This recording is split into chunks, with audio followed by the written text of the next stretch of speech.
A very warm welcome to everyone who's joining us today on this live stream, and a big thank you as we are launching a campaign that is very dear to everyone working on it, and we think very important for South Africa and our wildlife and our reputation. I'm Dave Duarte, I'm the founder at TreeShake, and I'm honored to be your host for today's live stream as we launch the Pride Not Cruelty campaign ahead of World Lion Day. This campaign is calling for a mandatory phase out of an industry that causes harm to animals and humans and puts South Africa's reputation as a conservation champion at risk. Through this live stream, we have the privilege of being in the company of some remarkable individuals. Dr. Louise de Waal, Executive Director of Blood Lions, is a distinguished voice in the South African lion conservation community. She brings her invaluable insights to the forefront. Eugenia, International Campaign Lead for World Animal Protection, is going to illuminate the path towards a compassionate and cruelty-free world for us. And Fari, Sanyika, popularly known as Go Fari, is a passionate advocate for sustainable travel. Fari will be highlighting the importance of responsible tourism in safeguarding our planet's biodiversity. So as we embark on this journey, we aim to mobilize substantial public support and media coverage for the phase out of the captive lion industry. And today marks the beginning of a series of events and initiatives leading up to World Lion Day. And we're going to be extending an open invitation to each and every one of you to become part of this movement. So let me introduce our panelists one by one and welcome them on screen. I'm going to start with Dr. Louise de Waal. Louise, welcome. Excellent, Louise, you are on mute. I'm going to unmute you. Hello, welcome, Louise. Thank you, Dave, and thank you for hosting this important event and the launch of the campaign. So, yeah, very honored to be part of this. It's really a privilege to work with you. Louise, as a leading advocate for South African lion conservation, what inspired you to get involved in this cause and what keeps you motivated to continue your efforts? Good question. I became more and more aware of the extent of the commercial captive lion industry when I worked in sustainable tourism, and I saw the burgeoning of the exploitative interactive tourism activities with captive wildlife in South Africa, such as co-petting and taking selfies with lion, tiger, cheetah cubs, walking with sub-adult lions and adult cheetahs, and the associated volunteerism sector where well-intending but unaware paying international volunteers come to South Africa to help hand raise these so-called orphaned cubs. I started asking questions like, where are these cubs coming from and where do they go? As I knew they weren't returned into the wilds. I'm a trained scientist, so I started researching the commercial captive lion industry, watched Bloodline's film. I was not part of Bloodline's team as yet, and discovered quickly the links between the exploitative tourism activities and the canned or captive hunting industry and the lion bone trades. And I discovered that the vast majority of these cubs eventually end up being killed for their trophies or for their bones or for both. What keeps me motivated is the knowledge that thousands of captive lions unnecessarily suffer on a daily basis in the South African commercial captive lion industry. An apex predator is hard to cater for in captivity, and particularly when this is for commercial purposes and the bottom line of business is at stake. And this is when corners are being cut, and these wild animals are suffering as a result. As long as this industry is allowed to continue and the welfare of our captive lions is compromised, Bloodlines will continue to fight for this cause. Brilliant. Well, yeah, thank you so much, Louise. And yeah, just to echo some of the comments that we've had coming in, thank you so much for all the hard work that you do for the animals, for South Africa's reputation, for public health and more. So yeah, I really appreciate it. And I just want to emphasize to everyone, the comments that you're seeing coming through, those are comments and questions that are posted on YouTube and Facebook. If you haven't seen your comment yet, I'm waiting for some of them. Some of the questions coming through are aligned to later panelist questions. But thank you so much for that introduction, Louise. I'm going to bring up next Eugenia Morales. Eugenia, welcome, and thank you for giving us your global perspective on this issue and for leading the charge for world animal protection globally on this. Eugenia, World Animal Protection is known for its tireless efforts to address animal welfare issues. What aspects of the Pride Not Cruelty campaign align with the organization's broader mission? Thank you, Dave. And first, let me just say thank you for everyone for joining us. And I'm so honored to be here with these two amazing panelists and ladies that are working so hard to make a world a better world. At World Animal Protection, we believe that wild animals are born to be wild and that they should be protected in their natural habitat where they actually belong. But instead, lions that are bred in captivity are actually part of the commercial captive lion breeding industry in South Africa. They experience a lifetime of exploitation. There are between 8,000 and 10,000 lions living in commercial facilities in South Africa. That is almost 3 times the number of lions actually living in the wild. So for us at World Animal Protection, we are so proud to be part of this Pride Not Cruelty campaign because it resonates so much with our mission as an organization, which is to change the way the world works and to end animal cruelty and suffering forever. We believe that together we can put an end to commercial lion breeding in South Africa and make this the last generation of lion cubs, as Louise mentioned, that are entering a lifetime of suffering. So we are so honored to be part of this local initiative, Pride Not Cruelty, and inviting everyone to join us in this very, very important venture. Yeah, thank you so much, Eugenia. Yeah, it really is ironic that lions are seen as such a symbol of freedom, and yet most of our lions are in captivity. And to our shame, South Africa is the ignominious leader / loser in this in lion captivity and limiting our lions' freedom to the detriment of their health, welfare, and our reputation. So yeah, looking forward to learning more about that. Thank you. I'm going to introduce our third panelist, Fari Sanyika. So Fari, thank you so much for joining us and lending your substantial reach and influence on social media, as well as your first-hand perspectives on travel, safari travel, ethical and sustainable travel to this. It really is a joy to collaborate with you. Fari, sustainable travel is gaining momentum as a responsible way to explore the world. What sparked your interest in promoting sustainable travel, and how do you see it making a positive impact on wildlife conservation? Awesome, thank you, Dave. I think to start off, I love to create content around travel, and the types of places that draw my attention and that I love to spend my most time in are places of nature. And wildlife is really close to that as well. I mean, we can't compare that feeling of being on a game drive and not knowing what you're going to see, and by chance coming across a lion living freely in the wild. That moment is priceless, right? And this sustainable travel is the best way for us to protect these ethical ways of traveling, these ethical ways of experiencing nature and wildlife in South Africa. And everything that doesn't do that is a threat to that, right? So if, for example, we in South Africa are not protecting the earth, not protecting the lions and the wildlife, we are impacting how the rest of the world is seeing us. We're impacting brand South Africa. We are a threat to ethical tourism. We are also making the wildlife suffer. Ultimately, the lions are suffering if we aren't doing these things.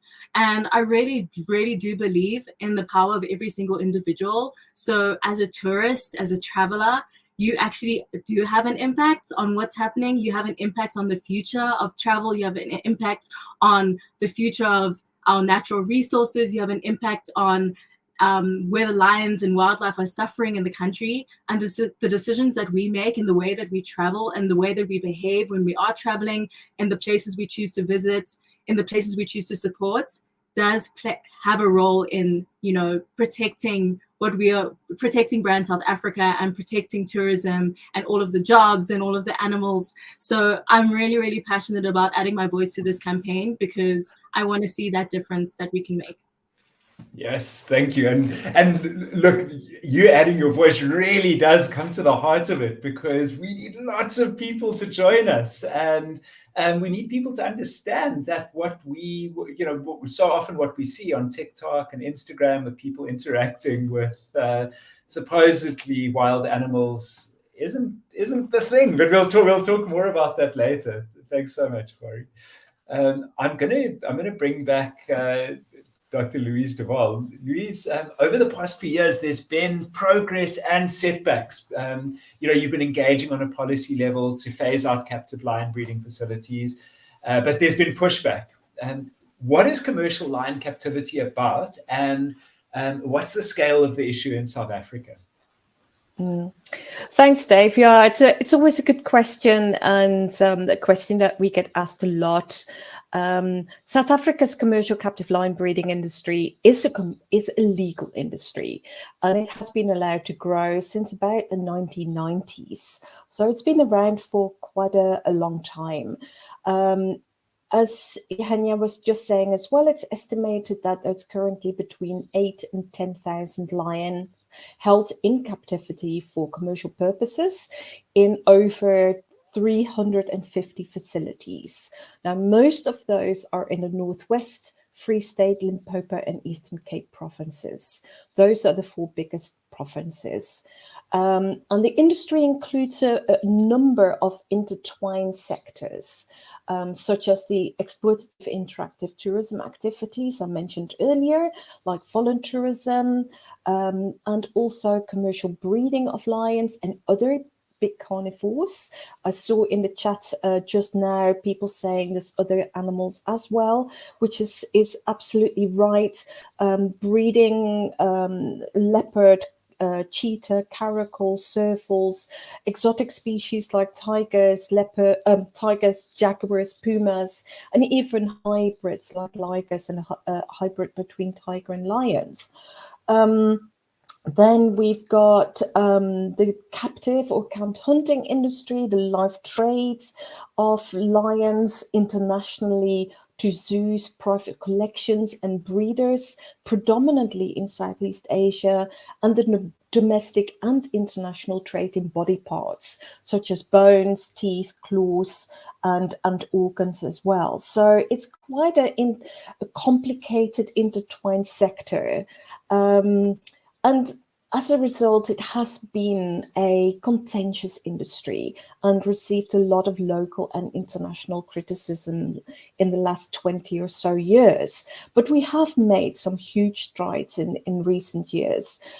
So in 2019, a High Court judge ruled that the setting of the CITES lion bone quota was unconstitutional and legally invalid, I think were the words he used, which basically means that the setting of the lion bone quota since has been deferred and is now essentially zero, which is great, and that it has been since 2019.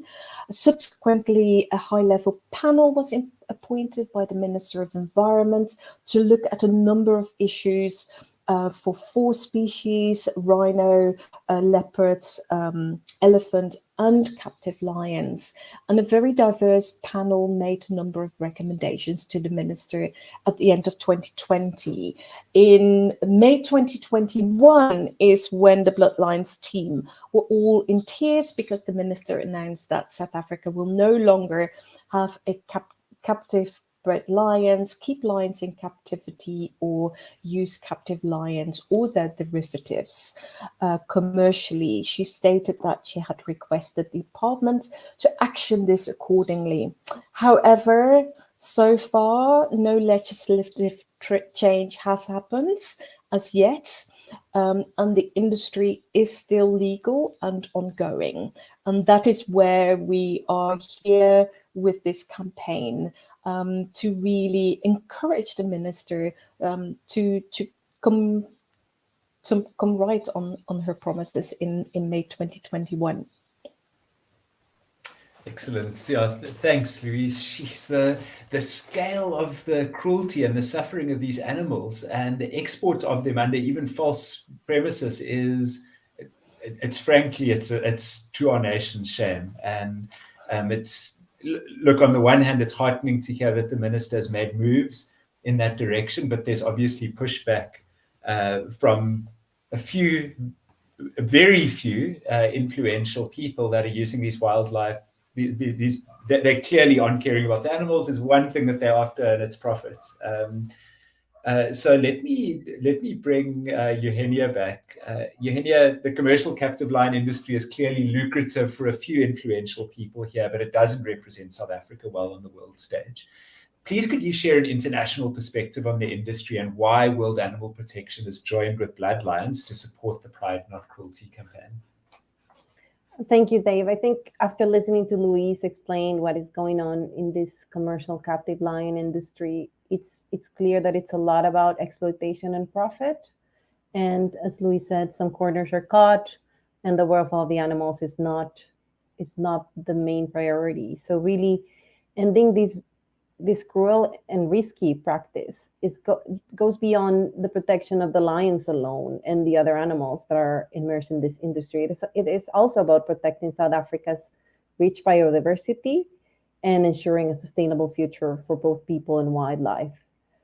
South Africa is one of the most biodiverse countries in the world, and it has a unique opportunity to become a champion for wildlife conservation and protection.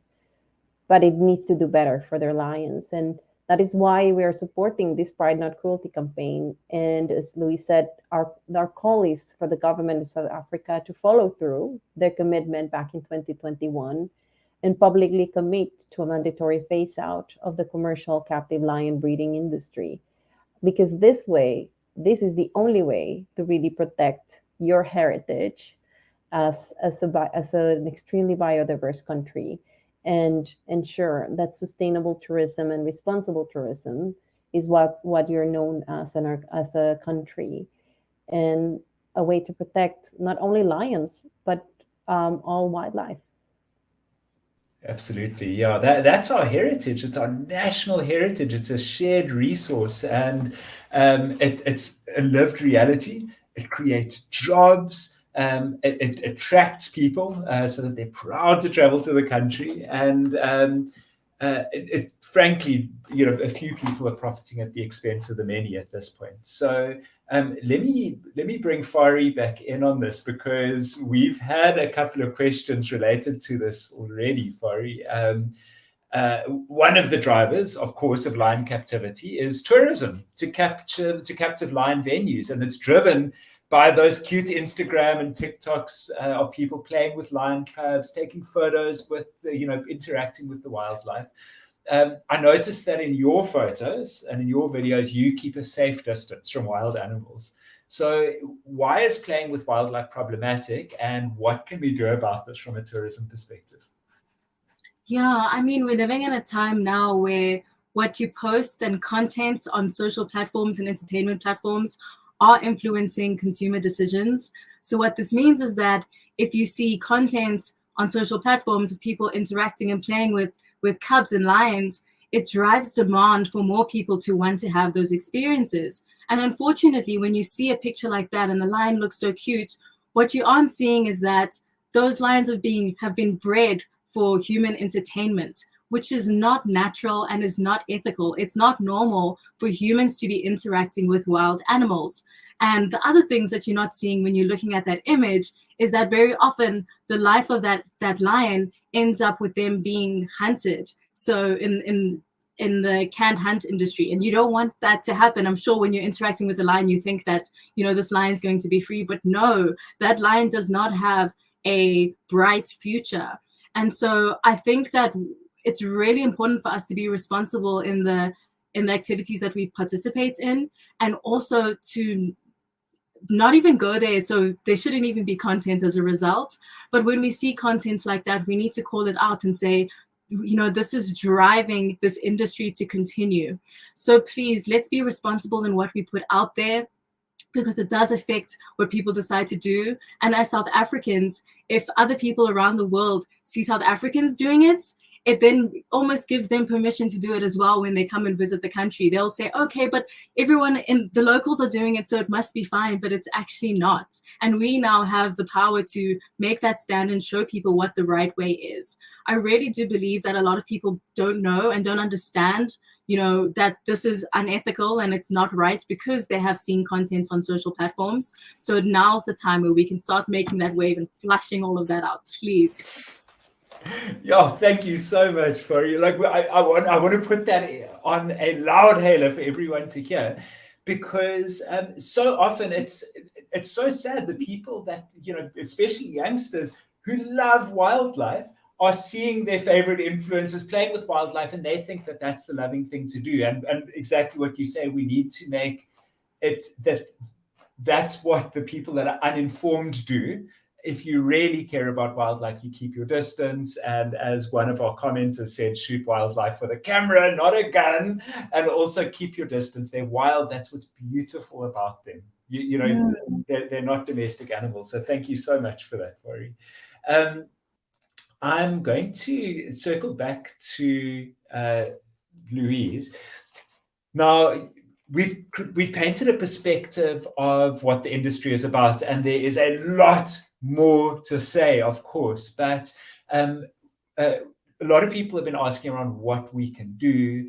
So, Louise, there's so much that we could say, but as a passionate advocate for lion conservation, what message do you want to convey to the younger generation who will be at the forefront of driving this change? No, absolutely. And I think, Fari said it really clearly already. I think it's a simple message. It's the message, don't be part of the problem by having a selfie taken with captive wild animals like lions, cheetahs, tigers, but also elephants and other captive wild animals. Keep it wild. Experience our iconic species in the natural habitat. You won't only be contributing to conservation of biodiversity and lions, but you will also not take part in a cruel and unethical activities that harm the species. When young people want to become volunteers, research the projects properly and make sure that you're not unintentionally supporting this vicious cycle of life of captive lions, and rather support the real on-the-ground conservation projects that strive to protect and conserve wild habitats for our wildlife. Our lions reproduce very well in the wild. We really do not need to breed them in captivity. What we do need to make sure is that they have sufficient and safe habitats for them to survive and thrive in under the pressures of an ever-growing human population. So another thing, and I saw quite a few messages already, what can we do, is also spread the message, raise awareness amongst your peers, be an ambassador for the cause, and of course, join our Pride Not Cruelty campaign. But yeah, I think people just need to not be part of the problem. And I think that is such an important starting point. Exactly what Faria was saying as well. Yeah, thank you, Louise. Yeah, I think that's the thing, in today's world where we spend our money and time either contributes to improving the world or detracting from the goodness. Well, you're either regenerating or you're extracting, let me put it that way. And what we're asking people to do exactly, don't be part of the problem, be part of the solution, educate yourself, inform others, comment on social media. Yes. That's exactly what the Pride Not Cruelty campaign is all about. It might seem like a small thing. We're going to raise awareness of this issue, that it's not cute. It's cruel when you are interacting with these animals. They're learning to trust humans, and they're being set up for canned hunts. their legs are broken in some cases, so they can't run away from people who want to pet them. It goes on and on and on. So we're here to set a good example. We're here to raise awareness for the issue, and we really need to show during this time. It's Lion Day. It's coming up on the 10th of August. We're going to ask everyone on here, please put it in your calendar. Let people know. Bloodlines is going to be sharing a lot more information on their accounts about the campaign. So yeah, please do follow. We'll definitely will, Dave. Yeah, excellent. One last thing, Louise, you mentioned commercial lion captivity. Can you just say a quick word about sanctuaries? And then I'm going to bring Eugenia in. Yes, I think there's a really great area as well when we're talking about the commercial captive lion breeding industry and sanctuaries, because there are a lot of so-called pseudo sanctuaries. So if I talk about sanctuaries, I'd rather talk about true sanctuaries, and those are facilities that do not breed, they do not trade, they do not interact, they have the top priority for them is the welfare and the well-being of the animals, and they provide animals, wild animals that cannot be returned into the wild, a second chance and a forever home. So no breeding, no trading, no interaction, forever home. I think if that happens, I think you can trust a facility, but unfortunately there's also quite a few people that call themselves sanctuaries, but they still breed, they still trade, and they still interact with the animals, or maybe one of the three. Yeah, all right. Yeah, thanks so much for clarifying that, Louise. Eugenia, well, animal protection has a wide-reaching influence. How can everyday individuals, people like me, support the campaign and make a difference in protecting lions and promoting animal well-being? Thanks, Dave. First, I would like to clarify, because I've seen a couple of comments. The commercial lion captive breeding industry in South Africa is legal. But this is why we're here. We're trying to make sure that we phase out this exploitative industry, but as it stands, it is legal. So I just wanted to make sure that was clear. I think in terms of what we can all do, every action counts and helps us change the way the world works to end animal cruelty and suffering. For ending lion suffering in the commercial captive lion breeding industry, we invite you to take part, as Louise said, in our Pride Not Cruelty campaign. You can visit the Pride Not Cruelty website and join this cause. We'll be asking you to use your creativity and share a message of hope for lions using the Pride Not Cruelty hashtag. Share your creative artwork on social media come Lion Day, and really raise awareness. And I've seen some of your very inspiring comments come across. Education is key. We need to share this message with friends and family, because we truly believe that people who visit these venues, who go pet a lion or in these tourist interaction activities, they actually do it because they like the elephants. They are not necessarily, they like the lions. They don't necessarily know the cruelty that is behind any of these venues. So one of the key things that we can do is create this awareness, share the message, but you can also support animals in everyday decisions. As Louise and Fari were saying, we can avoid going to tourist venues that offer these interactions. This goes beyond lions. It's also not going riding on elephants, or in venues that have swimming with dolphins. All of these direct interactions with wildlife are cruel, because these are not domestic animals. So something needed to happen for them to be able to behave before going into this interaction with humans. So if you love animals as much as you do, choose responsible tourist opportunities, like the actual sanctuaries that Louise was referring to, or just look at them in the wild. That is nothing more impressive than seeing an animal in the wild from a safe distance where they belong, shooting them with a camera instead of shooting them for real. And I want to refer to something like that Louise said about the sanctuaries. Sanctuaries provide a forever home for lions and other animals. Captive venues provide a forever nightmare and cruel exploitation for lions. So let's make sure that we join Pride Not Cruelty and phase out this cruel and exploitative industry for good. Excellent. Yeah, thank you so much, Eugenia. And I just want to really just emphasize and build on what you were saying there with one thing we can do is obviously we are getting informed and educated, and that's another thing that's coming through. We need public education on this. And I want to emphasize that when you see influencers, or if you just see your friends and your peers posting about it, part of the job is to educate in the comments. I really mean this. So many people read and hang out in the comments, and if people know, and if it's just a reflex, if you know that you're going to get called out for posting a wildlife petting image, over time it's going to start, and we hope over a very short time. So this is what we're calling on. It's one of the big things. We are also calling on people to use that hashtag #PrideNotCruelty when you do it. Why use the hashtag? It draws people into the broader conversation so they can see the context of the comment. We, the team, the volunteers that are working on this campaign can then find other people and support and join in the chat, so you're not alone.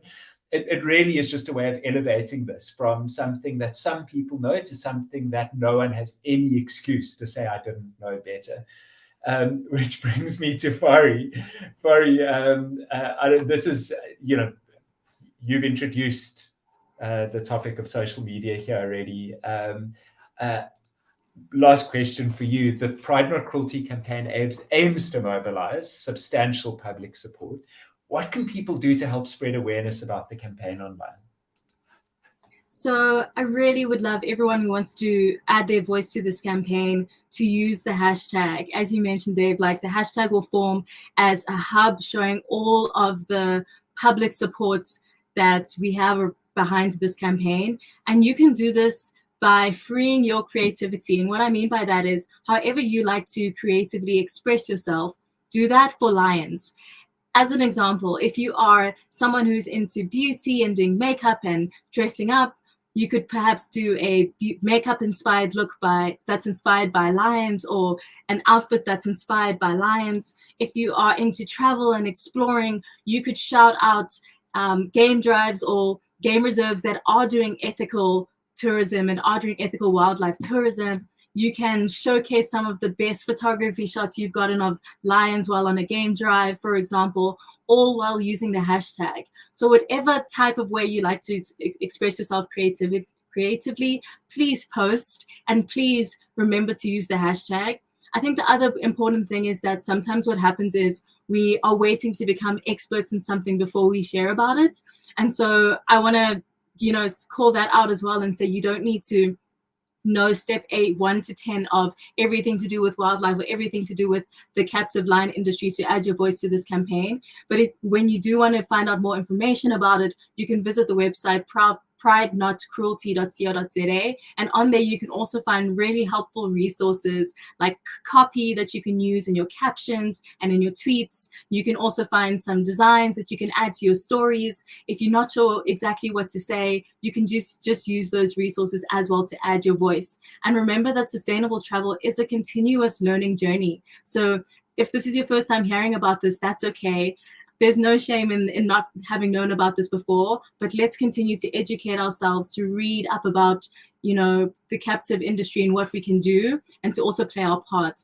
Tell your friends, tell your family to post, and if you can do it more than once, do it more than once across all the different platforms that you are on. Add your voice. It really does matter. That's what I would like to say, Dave. Yes, thank you, Fari. I'm hyped.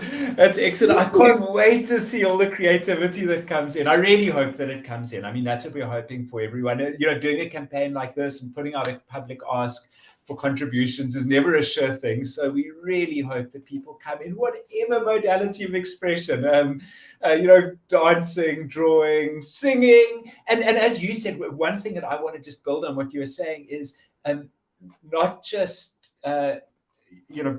calling out people that do the wrong thing, but acknowledging the people that are doing the right thing, celebrating people that are keeping the distance, celebrating sustainable and ethical tourism venues. Let them win from this. We're totally about growing sustainable and ethical travel in South Africa. There's a much bigger picture than the few venues and the handful of individuals that are profiting from this cruelty. So thank you, Fari. And yeah, I'm really looking forward to campaigning with you and seeing what comes in.